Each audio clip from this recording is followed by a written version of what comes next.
नमस्ते मित्रों। आज मैं जो एक बात आपको बताने जा रहा हूँ वो बात बहुत काम की है। अगर आप उस पर काम करेंगे तो क्या होता है, कई क्षेत्र ऐसे होते हैं, कई ऐसी जगह होती है जहाँ काम करने में हमारा मन लगता है। कुछ काम ऐसे होते हैं जिन कामों को करने में हमारा मन होता है और हम उन्हें करना चाहते हैं। कहते हैं जिस काम में अपना मन लगे उसमें अपनी जान लगा दो। उदाहरण के लिए सचिन तेंदुलकर जो बल्लेबाज हैं भारत के, वो बहुत छोटे हुआ करते थे। जब से ही उन्हें क्रिकेट खेलना पसंद था और उन्होंने पूरा फोकस अपनी क्रिकेट पे किया। उन्होंने बैट पकड़ लिया और उस बैट को छोड़ा नहीं। उसी बैट ने उन्हें इतनी सफलता दिला दी कि उन्हें गॉड ऑफ क्रिकेट यानी क्रिकेट का भगवान कहा जाने लगा। तो उसके पीछे क्या था, उन्होंने अपने नैसर्गिक गुण यानी प्राकृतिक गुण, हर व्यक्ति के अंदर कुछ प्राकृतिक गुण होते हैं।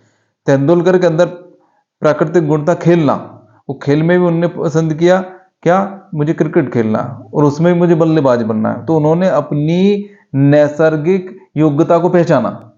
और पहला काम होता है, आप किस काम में सर्वश्रेष्ठ हैं, किस काम को करने में आप सहज महसूस करते हैं। अगर आपने उस काम को कर लिया तो आपकी पहली मंजिल पूरी हो जाती है। उसके बाद होता है उस पर काम करना। पहले लक्ष्य मिल गया, उस पर काम किया और फिर आपको शोहरत दौलत सब हासिल हो जाएगी। लेकिन बगैर लक्ष्य के आप अपने जीवन में कुछ हासिल नहीं कर सकते। अगर आप लोग ये सोच रहे हैं कि मैं क्रिकेटर भी बन जाऊं, मैं बैडमिंटन प्लेयर बन जाऊं, मैं फुटबॉल वाला प्लेयर बन जाऊं, या मैं किसी टेलीविजन का स्टार बन जाऊं या मॉडल बन जाऊं, अगर आपके पास कई लक्ष्य हैं तो आप भ्रमित हैं, तो आप जीवन में कुछ भी हासिल नहीं करेंगे। लिख के ले लीजिए, आपका जीवन बर्बाद हो जाएगा। आप एक आम आदमी की जिंदगी बिता पाएंगे और शायद वो भी ना बिता पाए। तो लक्ष्य का होना जरूरी है। लक्ष्य हासिल करो। लक्ष्य को हासिल भी कैसे करना है, सबसे पहले जो मैंने बात कही है, आपको खुद अपने आप में ये चीज तलाश करनी है कि आप किस काम में बेटर हैं, किस काम को करने में आप सबसे अच्छे हैं।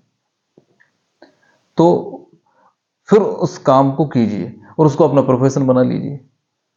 इसलिए मैंने आपको जो उदाहरण दिया मास्टर ब्लास्टर सचिन तेंदुलकर का दिया, आज के युवाओं को ज्यादा समझ में आएगा। उन्होंने यही किया।